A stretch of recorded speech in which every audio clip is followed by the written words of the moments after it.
नमस्कार। मारवाड़ क्षेत्र के एक special news episode Jalore Sirohi चुनावी माहौल के इस 5वें एपिसोड में मैं अरविंद सुतार कागमाला आप सभी का तहे दिल से हार्दिक स्वागत एवं अभिनंदन करता हूं।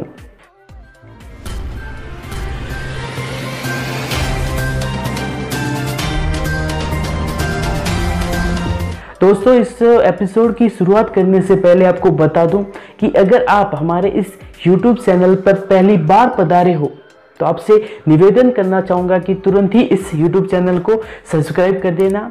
साथ में एक बेल का आइकन आएगा, उसे भी प्रेस कर देना, ताकि जैसे ही हम कोई ऐसी ही जानकारी भरी वीडियोस लेकर आएंगे वो वीडियो आप लोगों तक सबसे पहले पहुँच जाएगी। कुछ ही दिनों के बाद हमारे देश में लोकसभा के चुनाव है। ऐसे में जो सभी राजनीतिक पार्टियां हैं वो अपने उम्मीदवारों को लेकर अंतिम विचार मंथन पर है। कुछ पार्टियों ने अपने उम्मीदवार चुनावी मैदान में भी उतार दिए हैं, लेकिन कुछ पार्टियां अभी भी उम्मीदवारों को लेकर विचार मंथन कर रही है।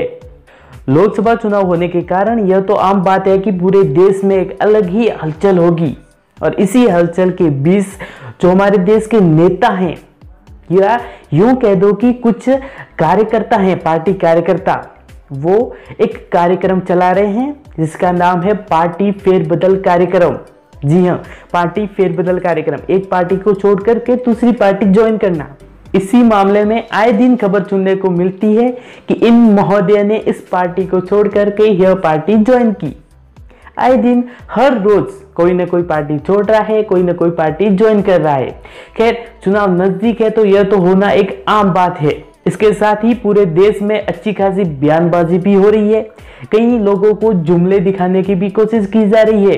लेकिन इस सब के बीच अगर हम बात करें अपने लोकसभा क्षेत्र की, जालोर सिरोही लोकसभा क्षेत्र की, कि क्या है उस लोकसभा क्षेत्र का हाल, तो आपको बता दूं कि जालोर सिरोही लोकसभा सीट पर भाजपा ने अपने उम्मीदवार उतार दिए हैं।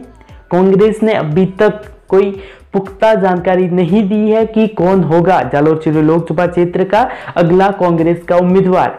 जैसे ही राजस्थान के विधानसभा चुनाव संपन्न हुए थे, उसके तुरंत बाद एक खबर निकल करके आई थी कि जो जालोर सिरोही लोकसभा सीट है, उस सीट पर कांग्रेस के कुल 4 नाम निकल के आए थे कि इन 4 नामों में से कोई भी एक अब की बार लोकसभा चुनाव में कांग्रेस का उम्मीदवार हो सकता है।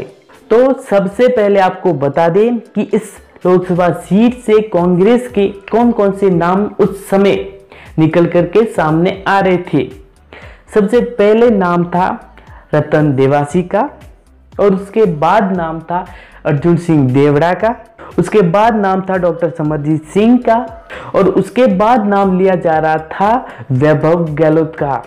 ये जो मैंने आपको 4 नाम बताए, यह नाम राजस्थान में विधानसभा चुनाव जैसे ही संपन्न हुए थे उसके तुरंत बाद लिया जा रहा था। इन 4 नामों में से 2 नाम रतन देवासी और डॉक्टर समरजीत सिंह, ये दोनों व्यक्ति विधानसभा के बीच चुनाव लड़े थे, लेकिन उनमें उनको हार का सामना करना पड़ा था। उन्हें विधानसभा चुनाव में जीत दर्ज नहीं कर पाए थे वे, इसीलिए ही शायद लोकसभा चुनाव में भी उनका नाम लिया जा रहा था। लेकिन जैसे ही लोकसभा चुनाव नजदीक आते गए, वैसे ही नामों में भी फेरबदल होने लग गया। इसी बीच एक नया नाम भी सामने निकल करके आया था। वो नाम था विनय व्यास का, जो कि एक कांग्रेस के कार्यकर्ता और साथ में ही समाज सेवी भी है। उनका नाम भी निकल कर सामने आया था, और एक अच्छे खासे उम्मीदवार के रूप में भी उन्हें भी माना जा रहा था। और साथ में यह भी देखा जा रहा था कि जो विनय व्यास है वो इस बार के चुनावों में टिकट की दौड़ में रतन देवासी को भी चुनौती देते दिखाई दे रहे हैं। लेकिन अगर हम बात करें हमारे अपने वीडियोस में आए लोगों की राय की, यानी कि लोगों ने हमारी वीडियोस में जो कमेंट की है, उसके आधार पर अगर देखा जाए तो वो निश्चित तौर पर रतन देवासी को ही सपोर्ट करते दिखाई दे रहे थे। उन्हीं को टिकट मिलने की मांग भी कर रहे थे। क्या करे भाई, राजनीति है, राजनीति में कुछ भी हो सकता है। तो जैसे ही दिन निकल रहे हैं, अलग अलग खबरें निकल करके सामने आ रही है। पिछले कुछ 2-3 दिन पूर्व ही एक खबर निकल करके आई कि जो रतन देवासी है उनको टिकट नहीं दिया जा रहा है, यानी कि जालोर सिरोही लोकसभा सीट से 2019 लोकसभा चुनाव का टिकट कांग्रेस की तरफ से रतन देवासी को नहीं दे करके अशोक गहलोत के पुत्र श्री वैभव गहलोत को दिया जा रहा है। अगर हम बात करें कुछ दिन पूर्व की, तो उस समय भी रतन देवासी के साथ साथ वैभव गहलोत का भी चुनावी प्रत्याशी के तौर पर नाम लिया जा रहा था, लेकिन लोगों की राय थी कि एक बाहरी प्रत्याशी उतारने के बजाय उसी गृह जिले का प्रत्याशी उतारा जाए जो अपनी एक विशिष्ट पहचान उन जिलों में रखता हो। और साथ ही कुछ ही समय पहले मुख्यमंत्री अशोक गहलोत ने भी जालोर के दौरे भी किए थे और उन दौरों को इस लोकसभा चुनाव से भी जोड़कर देखा जा रहा था। उस समय भी लोगों का कहना था कि मुख्यमंत्री ने जो जालोर के दौरे किए हैं वो सिर्फ इसीलिए किए हैं कि वो जनता का मूड जानना चाहते हैं कि आखिर वो जालोर सिरोही लोकसभा सीट का टिकट अपने बेटे वैभव गहलोत को देते हैं तो क्या वैभव गहलोत उस सीट से विजय दर्ज कर पाएंगे।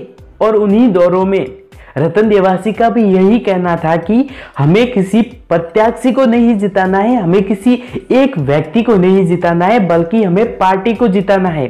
कोई भी प्रत्याशी हो, कोई भी उम्मीदवार हो, उन्हें मंजूर है वो उसे ही सपोर्ट करेंगे और उसे ही विजय दिलवाने का पूरा प्रयास करेंगे।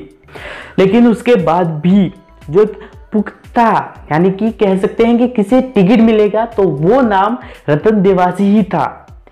कुछ दिनों पूर्व तक यह चल रहा था कि निश्चित तौर पर जो जालोर सिरोही लोकसभा क्षेत्र का टिकट है वह रतन देवासी को ही दिया जाएगा, लेकिन 2-3 दिन पूर्व एक कह सकते हैं कि यू टर्न लिया गया। वो यू टर्न यह था कि खबर आई कि अब की बार टिकट रतन देवासी को नहीं दिया जाएगा बल्कि टिकट वैभव गहलोत को दिया जा रहा है।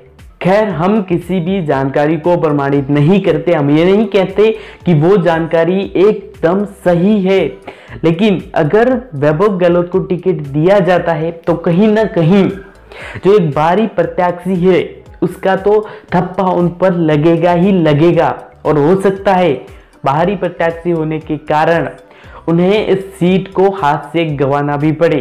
खैर, आज के इस एपिसोड में हम इतनी ही बात करेंगे। वैभव गहलोत पर एक स्पेशल विश्लेषण वाली वीडियो जल्द ही लेकर आएंगे। अगर वैभव गहलोत को जालोर लोकसभा सीट से कांग्रेस का टिकट दिया जाता है तो उस एपिसोड को देखने के लिए आप अभी ही हमारे इस यूट्यूब चैनल को सब्सक्राइब कर दीजिए और साथ में अगर आपको यह हमारी वीडियो पसंद आई है तो इस वीडियो को लाइक कर देना, अपने दोस्तों के साथ शेयर करना भी मत भूलना। आज के लिए बस इतना ही, आपसे विदा लेना चाहूंगा। जल्द ही स्पेशल वीडियोस के साथ में मिलेंगे, तब तक के लिए जय हिंद जय भारत।